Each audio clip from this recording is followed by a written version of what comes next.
विज्ञान और हम में आप सबका स्वागत है। आज इस क्लास में हम पादप उत्तक के यानी कि पौधों के कुछ विशेष प्रकार के उत्तकों के बारे में हम अध्ययन करेंगे, जिसको हम रक्षी उत्तक कहते हैं। और यह रक्षी उत्तक यानी कि प्रोटेक्टिव टिश्यू जो होती है, यह दो प्रकार की होती हैं। एक होती है बाह्य त्वचा यानी कि एपिडर्मिस और एक होती है कॉर्क। तो चलिए अब हम इसके बारे में विस्तृत रूप से अध्ययन करते हैं। इससे पहले भी पादप उत्तक के संबंधित 3 क्लासेस आ चुकी है, वीडियो आ चुकी है। अगर आपको विस्तृत रूप से अध्ययन करना हो तो वो वीडियो देख लीजिए ताकि आपको समझने में आसानी होगी।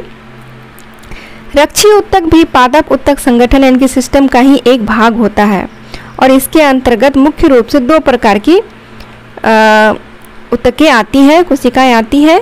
एक है बाह्य त्वचा यानी कि जिसको एपिडर्मिस कहते हैं और एक है कॉर्क, है ना। तो पहला है क्या, बाह्य त्वचा यानी कि एपिडर्मिस। यह पौधों के बाहरी रक्षक स्तर का निर्माण करता है। यह पत्तियों, फूलों, तनों और जड़ों के सबसे बाहरी परत में उपस्थित होती है। मतलब पेड़ के जितने सारे अंग होते, भाग होते हैं, यह सबसे ऊपरी परत होता है। बाह्य त्वचा में प्रायः सेल्स का एक ही लेयर होता है, किंतु कुछ पौधों जैसे बरगद में इससे एक से अधिक भी लेयर स्तर पाया जाता है। बाह्य त्वचा की सेल्स का क्यूटिन नामक पदार्थ स्रावित होता है। यानी कि एपिडर्मिस से जो है उसकी सेल से किस तरह का पदार्थ स्रावित होता है, क्यूटिन नाम की एक पदार्थ स्रावित होता है जो सेल की बाहरी परत पर एक जलरोधी परत बनाता है। क्यूटिन के स्रावित होने से पौधों में क्या है, एक परत बन जाती है जो कि बाहरी जो पानी वगैरह बारिश के वजह से जो पानी वगैरह पड़ता है तो वो उसके अंदर नहीं जाने देता है और वो एक जलरोधी परत के रूप में कार्य करती है। एपिडर्मिस की सेल्स लंबी तथा चपटी होती है जिनमें अंतरकोशिकीय स्थान नहीं पाया जाता है।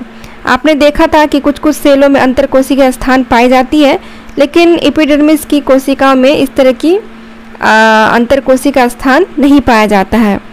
पत्तियों में एपिडर्मिस पर छोटे छोटे छिद्र होते हैं जिसको क्या बोलते हैं, एस्टोमाटा।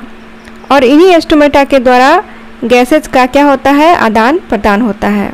यहाँ आप इस चित्र में आप देख सकते हैं, यह एस्टोमाटा की संरचना को दिखा रहा है। ये एपिडर्मिस है, ये बाहर का, और ये क्या है, ये जो ग्रीन ग्रीन कलर के दिख रही है ये इसको एस्टोमाटा कहते हैं। अब इसका कार्य क्या है, यह पौधों को बाहरी आघात एवं संक्रमण से सुरक्षा प्रदान करती है। क्या करती है, पौधों को बाहरी आघात एवं संक्रमण से सुरक्षा प्रदान करती है। एपिडर्मिस के ऊपर पाई जाने वाली उपत्वचा क्यूटिकल शरीर से जल के बाष्पोजन को कम कर पौधों को सूखने से बचाती है। यानी कि क्यूटिन के स्राव से जो परत बन जाती है उसको क्यूटिकल यानी कि उपत्वचा कहते हैं। और यह पौधों से बाष्पोजन की क्रिया जो होती है उसको कम करता है ताकि पौधों में पानी बचा रहे, वो सूखने से बची रहे। पत्तियों में स्थित एस्टोमेटा के द्वारा प्रकाश संश्लेषण एवं श्वसन के दौरान गैसों का आदान प्रदान होता है। इसी एस्टोमेटा के द्वारा गैसों का आदान प्रदान यानी कि ऑक्सीजन और कार्बन डाइऑक्साइड का आदान प्रदान होता है। अब हमारा है दूसरा, कॉर्क कोशिका। एपिडर्मिस के जैसे ही कुछ रक्षी कोशिकाएं होती हैं जिसको कॉर्क की कोशिका कहते हैं। समय के साथ साथ जड़ तथा तना जैसे पुराने होते जाते हैं ना, उनके बाहरी उत्तक विभाजित होकर कॉर्क कोशिका, या जिसको हम लोग बोलचाल की भाषा में क्या बोलते हैं, छाल बोलते हैं, छाल का निर्माण करते हैं। मतलब जैसे जैसे समय बीतता जाता है, जड़ तथा तना जैसे जैसे पुराने होते जाते हैं, पेड़ों के ऊपर देखिएगा एक छाल बनते जाता है। एक अलग ही टाइप का वो बाहर से लगता है कि चिपका हुआ है, उस तरह से वो लगता है। मृत कोशिकाएं होती है तथा यह सुरक्षात्मक कवच का कार्य करती है। इसमें अंतर कोशिकीय स्थान भी नहीं होता है। कोशिका भित्ति में सुबेरिन नामक कार्बनिक पदार्थ जमा रहता है जिसके कारण इसकी दीवार मोटी होती है, इसलिए इनकी वाल से जल एवं गैस नहीं जा सकती है। इसमें जीव द्रव्य भी नहीं होता है।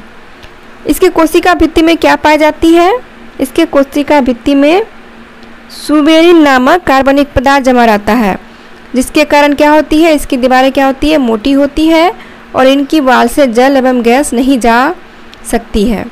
मतलब इसमें जल और या गैस का जो है आदान प्रदान इसके द्वारा नहीं हो पाता है। यहाँ आप चित्र में देख रहे होंगे ये कितनी घनी टाइप की कोशिकाएं होती हैं जो एक दूसरे से काफ़ी सटी हुई होती है। ये कॉर्क की कोशिकाएं हैं।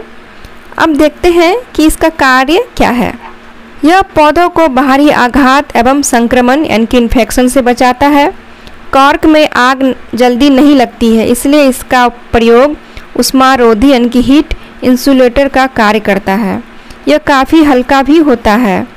कॉर्क का खेलकूद के सामान जैसे badminton, cork, table tennis, paddle, cricket की गेंद, बोतल का कॉर्क आदि बनाने में इसका उपयोग किया जाता है। और बच्चों यही कॉर्क कोशिका है जब रॉबर्ट हुक ने इन्हीं कोशिकाओं को देखा था और कहा था कि ये कुछ विशेष प्रकार की संरचना है जिसको कि हम क्या कहते हैं, कोशिका कहते हैं। इन्हीं कोशिकाओं को रॉबर्ट हुक ने सबसे पहले अपने अध्ययन में देखा था। तो बस आज के लिए इतना ही। जय हिंद।